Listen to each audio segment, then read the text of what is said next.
اعوذ باللہ من الشیطان الرجیم بسم اللہ الرحمن الرحیم۔ سامعین، آج میں کتاب شہاب نامہ کے پارٹ 5 کے ساتھ آپ کی خدمت میں حاضر ہوں۔ آئیے شروع کرتے ہیں۔ رام نگر سے ذرا آگے سکھ ڈرائیور نے بس کی رفتار احتراماً ہلکی کر دی، کیونکہ یہاں پر نشیب میں درختوں کے جھنڈ کے درمیان پنج پیر کی کہنہ اور بوسیدہ سی قبریں تھیں۔ کچھ مسافروں نے گردن جھکا کر پنج پیر کو سلام کیا۔ اب پہاڑی راستہ شروع ہونے والا تھا اور بس گھاؤں گھاؤں کرتی پیچ در پیچ سڑک پر چلنے لگی، جو بھورے پہاڑ اور سبز درختوں کے ساتھ کالے ربن کی طرح لپٹی ہوئی کبھی اوپر اٹھتی تھی، کبھی نیچے لڑکتی تھی اور کبھی بڑے بڑے بیضوی دائرے کاٹ کر نظر سے اوجھل ہو جاتی تھی۔ ایک طرف سنگلاخ چٹانیں ہی چٹانیں تھیں، دوسری طرف پرمحیب گہرائی ہی گہرائی۔ جگہ جگہ پہاڑی جھرنوں کا پانی چھوٹی چھوٹی شفاف چادریں بن کر چٹانوں کے اوپر بہتا تھا۔ سڑک کے کنارے پکے چبوترے اور حوض بنے ہوئے تھے اور جھرنوں کا پانی لوہے کے نل کے ذریعے 24 گھنٹے ان پر گرتا رہتا تھا۔ ہندو ڈوگرے ان نلوں کی دھار کے نیچے کھڑے ہو کر نہاتے بھی تھے، کپڑے بھی دھوتے تھے، پانی بھی پیتے تھے۔ مسلمانوں کو ان چبوتروں کے پاس تک پھٹکنے کی اجازت نہ تھی، کیونکہ ان کے چھونے سے چشمے کا صاف پانی ناپاک ہو کر بھرشٹ ہو جاتا تھا۔ جو بچا کھچا مستعمل پانی چبوتروں سے بہہ کر نکلتا تھا، اس کی نکاس سڑک کے دوسری جانب نشیب کی طرف تھی۔ یہاں سے یہ از سر نو ایک بیمار سی آبجو بن کر نیچے کی طرف رواں ہو جاتا تھا۔ اس سیکنڈ ہینڈ پانی کو اپنے استعمال میں لانے کے لیے مسلمانوں کو کھلی چھٹی تھی۔ 1.5-2 گھنٹے کی مسافت کے بعد ڈرائیور نے بس کا پانی بدلنے کے لیے ایک چشمہ کے پاس پڑاؤ کیا اور مسافروں کو وارننگ دی کہ یہاں سے چل کر اب وہ اودھم پور پہنچ کر رکے گا، اس لیے جس نے کچھ کھانا پینا ہو وہ یہیں سے کھا پی کر چلے۔ سڑک کے کنارے ایک چھپر میں حلوائی اور سوڈا واٹر کی دکان تھی۔ ایک تھال میں باسی پکوڑے تھے جن پر کچھ مکھیاں بے دلی سے منڈلا رہی تھیں۔ دوسرے تھال میں لڈو تھے جن پر سری نگر بانہال روڈ کی گرد اس قدر تہ بر تہ جمی ہوئی تھی کہ ان پر مکھیوں نے بھی بھن بنانا چھوڑ دیا تھا۔ لکڑی کے برادے میں لت پت برف کی سل ایک میلے سے ٹاٹ میں لپٹی ہوئی تھی اور لیمونیڈ کی بہت سی بوتلیں بے ترتیبی سے سامنے پڑی تھیں۔ سب سے پہلے دکاندار نے پتوں کے دونے میں پکوڑیاں اور لڈو ڈال کر لیمونیڈ کی ایک ایک بوتل کے ساتھ بس کے ڈرائیور اور کلینر کو نذرانہ دیا۔ آغا صاحب اپنی بیگم اور پارسی لڑکی کو لے کر سائے میں ایک چٹان پر بیٹھ گئے اور اپنی تھرموس، شراب، گلاس اور سینڈوچ نکال کر پکنک منانے لگے۔ باقی مسافروں نے لیمونیڈ کی بوتلوں پر یورش کی۔ دکاندار نے 4 لڈو اور کچھ پکوڑے ڈال کر بہت سے دونے تیار کر رکھے تھے۔ جو مسافر لیمونیڈ طلب کرتا اسے مٹھائی کا ایک دونا بھی زبردستی خریدنا پڑتا تھا۔ باقی سب مسافر تو خیر اپنی اپنی بوتل اور گلاس اور برف لے کر چھاؤں میں بیٹھ گئے، لیکن 7-8 مسلمان پسنجروں کو لیمونیڈ پینے میں بڑی دیر لگی۔ دکان سے باہر کونے میں ایک ٹوکری لٹک رہی تھی، اس میں کانچ کا ایک میلا سا گلاس اوندھا پڑا تھا۔ مسلمان خریدار اس گلاس کو اٹھا کر فقیروں کی طرح ہاتھ پھیلائے دکاندار کے سامنے کھڑا ہو جاتا تھا۔ دکان والا دور ہی دور سے اس میں برف کی ڈلی چھناک سے پھینکتا تھا اور پھر بوتل کھول کر 1.5-2 فٹ کی بلندی سے گلاس میں لیمونیڈ انڈیل دیتا تھا۔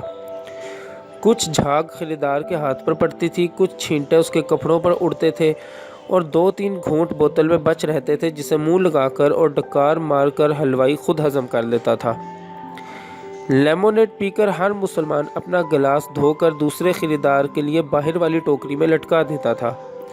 بس کا ڈرائیور زور زور سے ہارن بجا کر جلدی مچا رہا تھا۔ کلینر بھی بے صبری سے آوازیں دے رہا تھا۔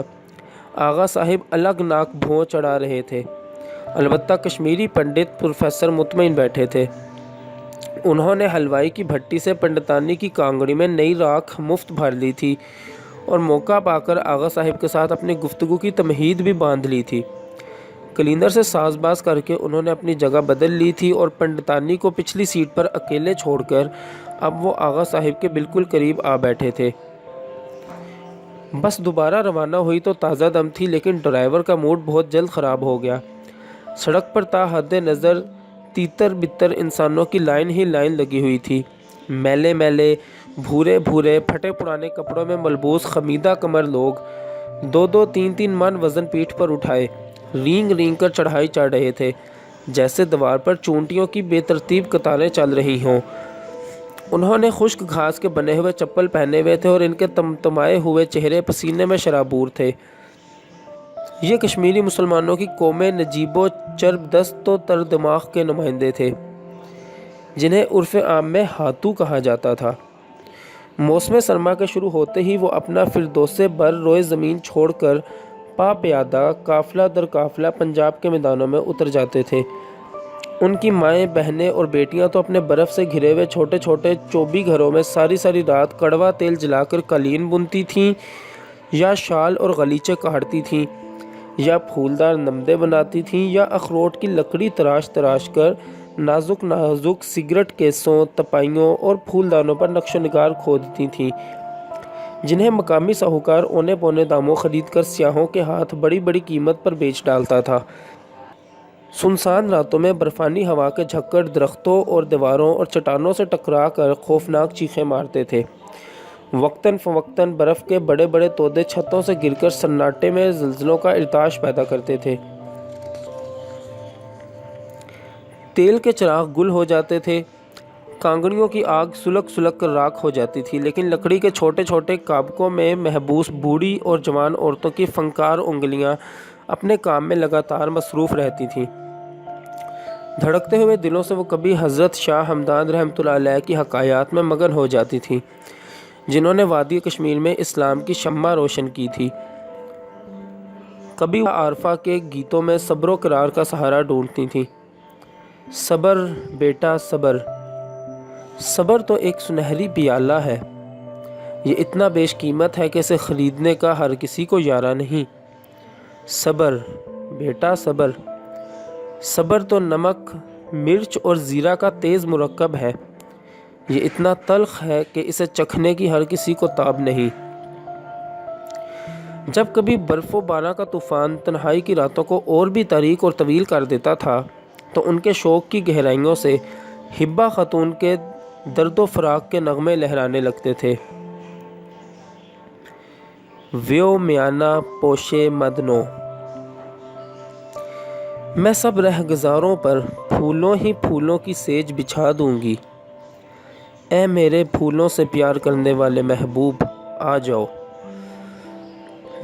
آؤ کہ ہم مرغزاروں میں یاسمن، نسرین اور گلاب کے پھول چنیں، آؤ کہ ہم دونوں کنارے دریا چلیں۔ ساری دنیا نیند کی آغوش میں بے ہوش پڑی ہے، میں تیرے لیے سراپا انتظار بیٹھی ہوں، اے میرے پھولوں سے پیار کرنے والے محبوب آ جاؤ۔ ویو میانہ پوشے مدنو۔ حضرت آدم علیہ السلام تو دانہ گندم کی پاداش میں خلد سے نکلے تھے، لیکن ڈوگرا راج میں کشمیری مسلمان دانہ گندم کی تلاش میں اپنی جنت ارضی سے نکلنے پر مجبور تھا۔ سردیاں آتے ہی وہ گلمرگ، گاندربل، اچھا بل، تراغ بل، بانڈی پور اور بامپور کے کوہساروں اور مرغزاروں سے نکل کر پنجاب کی دور دراز منڈیوں میں پھیل جاتے تھے۔ دن بھر غلے اور لوہے اور کپڑے کی بار برداری کرتے تھے، بسوں اور تانگوں کے اڈوں پر سامان ڈھوتے تھے، لکڑی کے ٹالوں پر لکڑیاں پھاڑتے تھے اور شام کو مرغی کے بچوں کی طرح چھوٹے چھوٹے گروہوں میں اکٹھے بیٹھ کر کچھ چاول ابال لیتے تھے۔ خشکا رات کو کھا کر کھلے آسمان تلے سو رہتے تھے اور صبح اٹھ کر رات کی بچی ہوئی بچھ میں نمک ملا کر دن کا کھانا بنا لیتے تھے۔